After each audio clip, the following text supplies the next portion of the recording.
السلام علیکم۔ History of kingdom میں خوش آمدید معزز سامعین حضرات، آئیے سنتے ہیں آخری خلیج قسط نمبر 7۔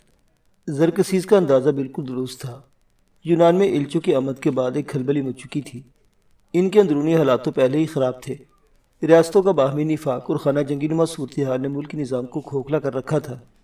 ابتدائی طور پر 31 ریاستوں کے وکیل خاکنہ کورنتھ پر اکٹھے ہو گئے تاکہ سب باہمی صلاح مشورے سے اس خطرے کو رفع دفع کرنے کے بارے میں بہترین حل تلاش کر سکے۔ یہ وقت بہت کٹھن ہے۔ ایلچوں کے تیور نہایت ہی خطرناک دکھائی دے رہے ہیں۔ تھیبس کے نمائندے نے گفتگو کا آغاز کیا۔ خطرناک تو ہوں گے ہی، سنا زرکسیز اپنے ساتھ دنیا بھر کی افواج اکٹھی کر کے لایا ہے۔ وہ فتح کے لیے پرعزم ہے۔ کورنتھ کے وکیل نے اپنے انداز میں معاملے کی سنگینی سے آگاہ کیا۔ وہ اپنے مرحوم والد کا بدلہ لینے کے لیے یونان میں قیامت برپا کرنے کے لیے نکل کھڑا ہوا ہے۔ اس کی دہشت و طاقت غلام قوموں کو اس پرائی جنگ میں کودنے کے لیے مجبور کر چکی ہے۔ ایک ہم لوگوں کے خطرہ اپنی جانب بڑھتے دیکھنے کے باوجود باہمی جھگڑے اور رنجشیں ہی ختم نہیں کر پا رہے۔ تھیبس کے نمائندے نے آئینہ دکھایا۔ اس حقیقت سے آگاہی کے بعد اس جلسے میں مکمل خاموشی چھا گئی۔ اگلے چند گھنٹے ان کے لیے بے حد اہم تھے۔ وہ کسی بھی طرح مختلف اقوام کے درمیان موجود جھگڑے اور دشمنیاں ختم کرنا چاہتے تھے، لیکن یہ اونٹ کسی بھی کروٹ بیٹھنے کو تیار ہی نہ تھا۔ کچھ دیر اس بحث و مباحثے اور الزام تراشیوں کے بعد معاملات دھیرے دھیرے مطلوبہ ڈھب پر آنے لگے۔ انہوں نے متحد رہنے کا عہد و پیمان کیا اور باقاعدہ حلف اٹھایا۔ یونانی خون کے وہ تمام لوگ جو اپنے حالات بہتر ہونے کے باوجود بلا مجبوری دشمن کی اطاعت قبول کریں، اس سے خدا ڈیلفی کے واسطے عشاء کا 10واں حصہ لے کر ڈیلفی میں دیوتا کو دے دیں گے۔ زرکسیز کے ایلچی لازمی طور پر اپنے بادشاہ کی قوت بڑھا چڑھا کر بیان کر رہے ہیں۔ ہمیں ذاتی طور پر اس کے قلعے میں نقب لگانی ہوگی تاکہ اصل صورتحال سے آگاہی مل سکے۔ ایک اور ریاستی نمائندے نے تجویز دی۔ اس وقت فوری طور پر 2 کام کرنے کی ضرورت ہے۔ کورنتھ کے نمائندے نے کہا، دارالاستخارہ سے کہانت معلوم کی جائے اور اس کے بعد اپنے بااعتماد بہادر اور ہوشیار آدمیوں کو سارو دیس روانہ کیا جائے۔ اس تجویز پر اتفاق رائے ہوتے ہی 3 افراد کو بطور جاسوس سارو دیس روانہ کر دیا گیا، جہاں زرکسیز کے مزاج میں کوئی تبدیلی نہیں آئی تھی۔ ہیلیسپونٹ میں ہونے والے قتل عام کے بعد دیگر ماہرین تعمیرات نئے پل کی تعمیر میں جٹ گئے۔ سابقہ ساتھیوں کا انجام بہترین کارکردگی کے دباؤ میں ناقابل برداشت حد تک اضافہ کر رہا تھا۔ انہوں نے پل بنانے کے لیے بحر اسود کی ایک سمت میں 360 اور دوسری جانب 314 جہاز سمندر سے قائمہ زاویہ پر اور ہیلیسپونٹ کے بہاؤ کی سمت میں ساتھ ساتھ کھڑے کر دیے۔ اس عمل کا مقصد یہ تھا کہ بحر اسود کی جانب والے پل کے جہاز آبناؤں کے اندر آنے والی ہواؤں کے سامنے مدافعت کر سکے اور مغربی آگے ایجیٹن کے سامنے والا پل جنوب اور مشرق سے آنے والی ہواؤں کا مقابلہ کر سکے۔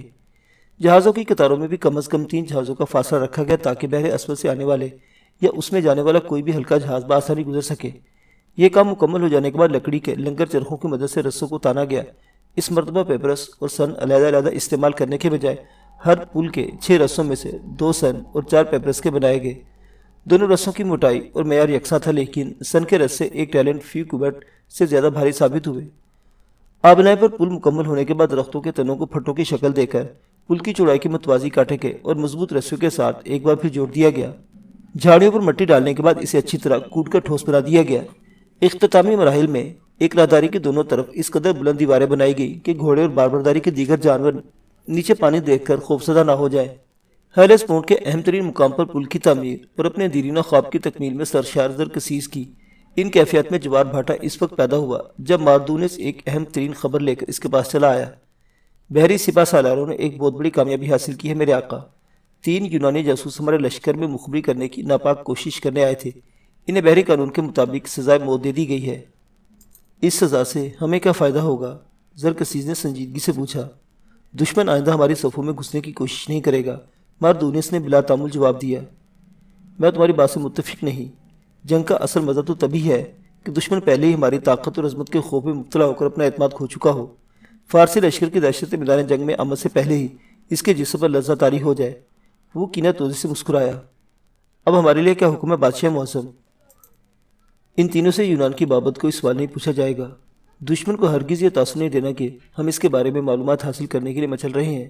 انہیں اپنے ساتھ لے جاؤ، سارے لشکر کے پیادوں اور گھڑ سواروں کا معائنہ کراؤ۔ انہیں مکمل تسلی ہو جائے تو جس ملک بھی جانا چاہے روانہ کر دینا۔ مجھے یقین ہے کہ اپنے جاسوس کی واپسی کے بعد میرے لاؤ لشکر کے حالات جان کر یونانی ہتھیار اٹھانے کا تصور بھی نہیں کر سکیں گے۔ بحری سپاہ سالاروں نے حکم کی تعمیل کر دی۔ زرکسیز کی خوشی اس وقت باندھ ہوئی جب گھڑسوار دستے کا سالار فارنیوشیز ایک حادثے کا شکار ہوا۔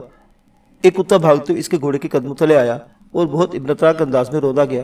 گھوڑے نے بدک کر اپنی اگلی ٹانگیں اٹھائی اور سوار کو پٹخ دیا۔ گرنے کے بعد فارنوشیز کو خون کی کیا آئی اور وہ دل کی بیماری میں مبتلا ہو گیا۔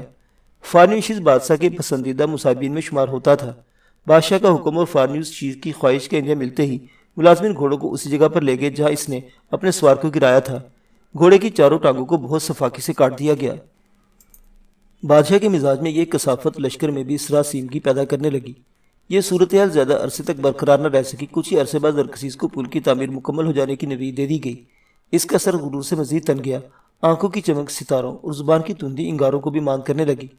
موسم سرما سارو دیس میں بسر کرنے کے بعد اس نے بہار کی آمد پر ابائیڈوس کوچ کرنے کا حکم دے دیا۔ سپاہ کے حوصلے توانا اور ارادے بہت بلند تھے۔ زرکسیس کا مزاج بھی قدرے معتدل رہنے لگا، لیکن ایک موسمیاتی تبدیلی نے سب کچھ درہم برہم کر دیا۔ لشکر کی روانگی کا وقت ہوا تو آسمان پر چمکتا سورج انسانی نگاہوں سے بالکل اوجھل ہو گیا۔ اس وقت بادلوں کا بھی کہیں کوئی نام و نشان نہ تھا۔ پرسکون اور صاف آسمان پر سورج کی غیاب سے دن رات میں تبدیل ہو گیا۔ یہ کیسی بدشگونی ہو گئی! زرکسیس کی پیشانی ٹھٹک گئی۔ کاہنوں کو فوراً بلا کر اس فعل کا مطلب دریافت کرو۔ اس نے فرمان جاری کیا۔ حکم کی تعمیل فوری طور پر کر دی گئی۔ عظیم شہنشاہ، اصل ماجرا یہ ہے کہ خدا یونانیوں کو ان کے شہروں کی تباہی سے پیش کی تنبیہ کر رہا ہے۔ سورج دیوتا ان کے لیے پیشن گوئی کیا کرتا ہے اور چاند ہمارے لیے معمور ہے، لہذا پریشانی الجھن کی کوئی بات نہیں۔ کاہنوں نے مشترکہ طور پر فعال نکالتے ہوئے اسے اطلاع دی۔ بہت خوب۔ دشمن کو بے خبری میں چھاپنے سے جنگ کا ہی مزہ کہاں رہتا ہے؟ جنگ جیتنے کا اصل لطف تو اس وقت محسوس ہوتا ہے جب دشمن اپنے تمام تر ساز و سامان کے ساتھ آپ کے سامنے گھٹنے ٹیکنے پر مجبور ہو جائے۔ مسرت سے بولا۔ زرکسیس کی فوج بھی کاہنوں کی اس پیشن گوئی سے سرشار تھی۔ اس خوشی بھرے ماحول میں ایک شخص ایسا بھی تھا جس کا سکون و اطمینان اس فلکیاتی شگون کے بعد رخصت ہو گیا تھا۔ بے چینی اور اندیشوں میں الجھا یہ شخص پاتھس تھا۔ اس کا وجدان شدت سے گواہی دے رہا تھا کہ زرکسیس کا یہ سفر کسی بربادی اور عبرتناک انجام کا شکار ہونے والا ہے۔ اس نے کچھ سوچ بچار کے بعد بادشاہ کی فراہم کردہ دوستانہ اعتماد کی بنیاد پر حوصلہ مجتمع کیا اور دبے الفاظ میں اپنا مدعا بیان کر دیا۔ میرے آقا، اس ناچیز پر ایک مہربانی کر دیں۔ آپ کے کرم کی کوئی انتہا نہیں۔ میری یہ بہت معمولی خواہش تھی، آپ کی جنبش ابرو کی منتظر ہے۔ ہچکچاؤ مت لیڈیائی، میں نے تو اپنا دوست کہا ہے، ایسا کیوں ہو سکتا ہے کہ تمہاری کسی بات سے انکار کر دوں؟ جو بھی کہنا کھل کر کہو۔ زرکسیس نے فیاضی سے کہا۔ میرے آقا، آپ کے اس غلام کے 5 بیٹے ہیں۔ اتفاق ایسا ہے کہ ان سبھی کو یونانی مہم میں فوج کا حصہ بنا لیا گیا ہے۔ یہ تو بہت خوش نصیبی ہے ان کی۔ وہ بے نیازی سے بولا۔ آقا، میں ایک بوڑھا شخص ہوں، موت کسی بھی وقت میری دہلیز پر بن بلائے مہمان کی طرح وارد ہو جائے گی۔ میری آپ سے ایک ہی درخواست ہے کہ میرے اس بڑھاپے پر رحم کھائیں۔ سب سے بڑے بیٹے کو لیڈیا میں رہ کے میری دولت کی دیکھ بھال کرنے کی اجازت عنایت فرمائے۔ میں بقیہ 4 بیٹوں کو آپ کے ساتھ روانہ کر کے دلی طور پر دعا کرتا رہوں گا کہ آپ اس مہم سے باحفاظت لوٹ آئیں۔ پاتھیس کے الفاظ و انداز بےحد عاجزانہ تھے، لیکن تکبر کے نشے میں چور زرکسیس کو حسب معمول طیش نے گھیر لیا۔ احمق بوڑھے، تم نے خدا کی خصوصی نمائندے زرکسیس کے ساتھ اپنے بیٹے کے متعلق بات کرنے کی جرات بھی کیسے کی؟ میں اپنے بیٹوں، بھائیوں، رشتہ داروں اور احباب کے ساتھ یونان کو صفحہ ہستی سے مٹانے جا رہا ہوں۔ تم میرے غلام ہو اور تمہارا یہی فرض ہے کہ اپنے مکمل گھرانے کے ساتھ میرے پسینے پر اپنا خون نچھاور کرو۔ تمہارے بیٹے تو درکنار، بیوی بھی میری رضامندی کی محتاج ہے۔ وہ گرج اٹھا۔ میرے آقا، آپ نے تو مجھے یہ اعزاز، پاتھیس نے گڑ گڑا کر سابقہ دوستی کی دہائی دینا چاہی۔ احمق لیڈیائی، تمہیں علم ہونا چاہیے، انسان کی روح کا مسکر اس کی سماعت ہوتی ہے۔ جب یہ سماعت اچھی بات سنے تو رد عمل کے طور پر اس کا جسم مسرت و جوش سے لبریز ہو جاتا ہے۔ اس کے برعکس بری بات سنتے ہی دل و دماغ میں ہی جان ناگواری برپا ہو جاتی ہے۔ تمہارے اچھے عمل و تحائف سے میں نے بھی تم پر جوابی عنایت کی، لیکن اب تمہاری یہ سرکشی، نافرمانی و گستاخی ہرگز قابل معافی نہیں۔ مجھ بوڑھے انسان پر رحم کیجیے خداوند۔ وہ بلکنے لگا۔